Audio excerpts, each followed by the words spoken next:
Channel ತುಂಬ ದಿನಗಳ ನಂತರ ಒಂದು ತಿಂಗಳಾಯಿತು ಅಂತ ಅಂದ್ಕೊತೀನಿ. ಸೊ ಒಂದು ತಿಂಗಳಿಂದ ವೀಡಿಯೋ ಮಾಡೋದಕ್ಕೆ ಆಗಿರಲಿಲ್ಲ. ಸೊ ಇವತ್ತು ರೆಗ್ಯುಲರಾಗಿ ನನ್ನ ಡೈಲಿ ವ್ಲಾಗ್ನ ಮಾಡೋಣ ಅಂತ ಹೇಳಿಬಿಟ್ಟು ಸ್ಟಾರ್ಟ್ ಮಾಡ್ಕೊಂಡಿದ್ದೀನಿ.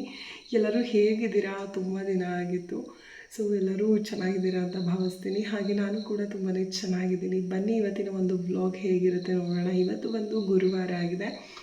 ಸೊ ದೇವ್ರ ಮನೆಯೆಲ್ಲನೂ ನೀಟಾಗಿ ಕ್ಲೀನ್ ಮಾಡ್ಕೊತಾ ಇದೆ. ಹಾಗೆ ಹೂವನ್ನ ಮಾಡಿಸ್ಬಿಟ್ಟು ದೇವ್ರ ಪೂಜೆನ ಮಾಡ್ಕೊಳ್ಳೋಣ. ಸೊ ಬನ್ನಿ ಹಾಗಿದ್ರೆ ಇವತ್ತಿನ ಒಂದು ವ್ಲಾಗ್ನ ಸ್ಟಾರ್ಟ್ ಮಾಡೋಣ. ಮನೆಯವರು ಕೂಡ ಎಲ್ಲೋ ಹೊರಗಡೆ ಹೋಗಿದ್ರು.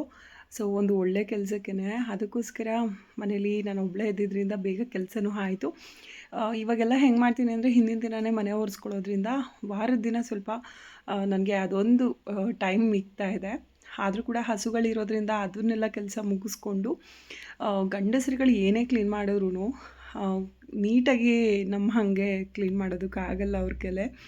ಸೊ ವಾರದ ದಿನ ಸ್ನಾನ ಎಲ್ಲ ಮುಗಿಸೋದ್ರೊಳಗೆ ನಾನು ಕೂಡ ಸ್ವಲ್ಪ ಕ್ಲೀನಿಂಗ್ ಎಲ್ಲ ಮಾಡಿಕೊಂಡು ಕೊಟ್ಟಿಗೆ ಹತ್ರ ಎಲ್ಲ ಆಮೇಲೆ ಸ್ನಾನಕ್ಕೆ ಹೋಗ್ತೀನಿ. ಪ್ರತಿ ಸರಿ ಹೀಗೆ ಮಾಡ್ತೀನಿ.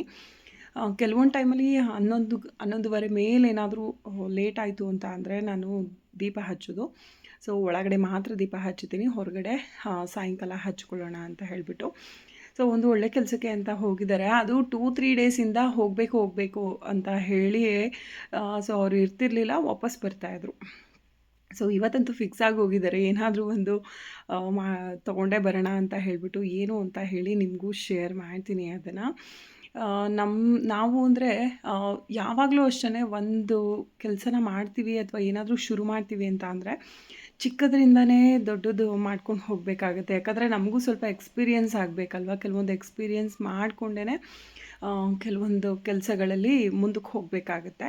ಅದೇ ರೀತಿ ಎಷ್ಟೋ ಜನ ಹೇಳ್ತಾಯಿದ್ರು ಹಸು ಫಾರ್ಮ್ ಅದು ಗೊತ್ತಿಲ್ಲ, ಇದ್ದಕ್ಕಿದ್ದಂಗೆ ಅಪ್ಪ ಒಂದು ಸರಿ ನಾವು ಡಿವೈಡ್ ಆದಮೇಲೆ ಜಾಗ ಎಲ್ಲ ನಿಮಗೆ ತುಂಬಾ ಇದೆ, ತೋಟದ ಮನೆ ಬೇರೆ. ಸೊ ಹಸು ಫಾರ್ಮ್ ಮಾಡ್ಕೊಳ್ಳಿ ಅಂತ ಯಾವಾಗಲೂ ಒಂದು ಸರಿ ಹೇಳಿದ ನೆನಪು ಅಷ್ಟೇ. ಅದು ಯಾಕೋ ನನಗೆ ಅದನ್ನು ದೃಢವಾಗಿ ಮಾಡಬೇಕು ಅಂತಲೇ ಅನ್ನಿಸ್ತಾ ಹೋಯಿತು. ಸ್ವಲ್ಪ ನಮ್ಮ ಮನೆಯವ್ರು ಹೆದರ್ಕೊಂಡ್ರು. ಬಿಕಾಸ್ ಹಸುಗಳಲ್ಲಿ ತುಂಬ ಪ್ರಾಬ್ಲಮ್ಸ್ಗಳಿರುತ್ತೆ. ಸೊ ಅದ್ರದ್ದು ಕರೆಕ್ಟಾಗಿ ಗೊತ್ತಿರೋರು ಹಸುಗಳನ್ನ ತೊಗೊಂಡು ಬರೋದೇ ತುಂಬಾ ಕಷ್ಟ. ಯಾಕಂದರೆ ಎಲ್ಲ ಗೊತ್ತಿದ್ದು ಕೂಡ ಏನಾದರೂ ಒಂದು ಎಡವಟ್ಟು ಮಾಡ್ಕೊತಾ ಇರ್ತಾರೆ. ಸೊ ನಾವು ಕೂಡ ಅಷ್ಟೇ ಹೇಗೋ ನಮ್ಮ ಮನೆಯವ್ರನ್ನ ಫೈನಲಿ ಒಪ್ಪಿಸ್ಬಿಟ್ಟು ಹಸು ಫಾರ್ಮ್ಗೆ ಕೈ ಹಾಕಿದ್ವಿ. ಕೊಟ್ಟಿಗೆ ಎಲ್ಲ ಏನೋ ನೀಟಾಗಿ ಮಾಡ್ಕೊಂಡಿದ್ವಿ. ಇನ್ನು ಏನು ಅಂತ ಅಂದರೆ ಮಾಡ್ತೀವಿ ಅಂದ ತಕ್ಷಣ ನಾವು ಒಂದು 5-10 ಹಸುಗಳನ್ನ ತೊಗೊಂಡು ಬರೋದಕ್ಕಾಗಲ್ಲ. ನಾನು ಹೇಳ್ದಂಗೆ ಎಲ್ಲದರಲ್ಲೂ ಒಂದು ಎಕ್ಸ್ಪೀರಿಯೆನ್ಸ್ನ ಮಾಡಬೇಕಾಗತ್ತೆ. ಅದಾದ ನಂತರ ನಾವು ಒಂದೊಂದೇ ತೊಗೊಂಡು ಬಂದು ಸ್ವಲ್ಪ ಜಾಸ್ತಿ ಮಾಡ್ಕೊಬೋದು. ಅದೇ ರೀತಿ ಒಂದು ಹಸುನ ತೊಗೊಂಡು ಬಂದರು. ತುಂಬ ಸಾಫ್ಟಾಗಿದೆ ಅದಂತೂ. ಸೊ ಅದೊಂದು ಹಸು ಆ್ಯಡ್ ಆಯಿತು. ಸದ್ಯಕ್ಕೆ ನಮ್ಮ ಮನೆಯಲ್ಲಿ 3 ಅಂದರೆ 4 ಮಲ್ನಾಡ್ ಗಿಡ್ಡ ಒಂದು ಹಸು ಇದೆ ಅಲ್ವಾ, ಅದು ಸೇರಿ 4 ಹಸು ಇದೆ. 4 ಹಸು 2 ಕರುಗಳಿದೆ. ಹಾಗೆ ಒಂದೊಂದೇ ಫ್ಯಾಮಿಲಿ ಅಂತೂ ಆಗ್ತಾನೇ ಇದೆ. ಅದು ದೊಡ್ಡದಾದಷ್ಟು ಜವಾಬ್ದಾರಿಗಳು ಕೂಡ ಜಾಸ್ತಿ ಆಗ್ತಾ ಹೋಗುತ್ತೆ. ಸೊ ಹಾಗಾಗಿ ನನಗೆ ಟೈಮೇ ಸಿಗ್ತಾ ಇಲ್ಲ. ನಿಜ ಹೇಳಬೇಕು ಅಂದರೆ ಟೈಮ್ ಸಿಕ್ಕಿದ್ರೂ ಕೂಡ ಸ್ವಲ್ಪ ಹೊತ್ತು ರೆಸ್ಟ್ ಮಾಡೋಣಪ್ಪ ಸಾಕು. ಮೊದಲೆಲ್ಲ ಸ್ವಲ್ಪ ಜಾಸ್ತಿ ಮೊಬೈಲ್ ನೋಡ್ತಿದ್ದೆ ಅಲ್ವಾ, ಇವಾಗ ಅಷ್ಟು ಮೊಬೈಲೆಲ್ಲ ನೋಡೋದಕ್ಕಾಗಲ್ಲ ಟೈಮ್ ಸರಿಗೆ. ಅಂದರೆ ಮನೆಯವರು ಕೂಡ ಎಲ್ಲನೂ ನೋಡ್ಕೊತಾರೆ. ಬಟ್ ನಾನು ಕೂಡ ಮನೆಯೊಳಗೆ ಕೂತ್ಕೊಳ್ಳೋದಕ್ಕಿಂತ ಹೊರಗಡೆ ಹೋಗಿ ಬಂದು ಸೊ ಹಸುಗಳಿಗೆಲ್ಲ ನೀರು ಕುಡಿಸೋದಾಗಿರ್ಬೋದು, ಅದನ್ನು ತೊಗೊಂಡೋಗಿ ನಮ್ಮ ಮನೆಯವರು ಇಲ್ಲ ಅಂತ ಅಂದಾಗ ಅವ್ರಿಗೆ ತೋಟದ ಕೆಲಸ ಇರುತ್ತೆ ಕೆಲವೊಂದು ಟೈಮಲ್ಲಿ. ಆ ಟೈಮ್ನಲ್ಲಿ ನಾನು ಕೂಡ ಮಾಡ್ಕೊಬೇಕಲ್ವ ಕೆಲಸಗಳನ್ನ ಅಂತ ಹೇಳಿಬಿಟ್ಟು ಸೊ ಎಲ್ಲನೂ ಬ್ಯಾಲೆನ್ಸ್ ಮಾಡ್ಕೊಂಡು ಹೋಗಬೇಕು. ಜೊತೆಗೆ ನಾನು ಮೊಬೈಲ್ ತೊಗೊಂಡು ಮೊಬೈಲಲ್ಲಿ ವೀಡಿಯೋ ಮಾಡಿಕೊಂಡು ಸ್ವಲ್ಪ ಕಷ್ಟ ಆಗ್ತಾಯಿತ್ತು. ಹಾಗಾಗಿ ವೀಡಿಯೋಗಳು ತುಂಬ ಡಿಲೇ ಆಗ್ತಾಯಿದೆ ಅಷ್ಟೇ.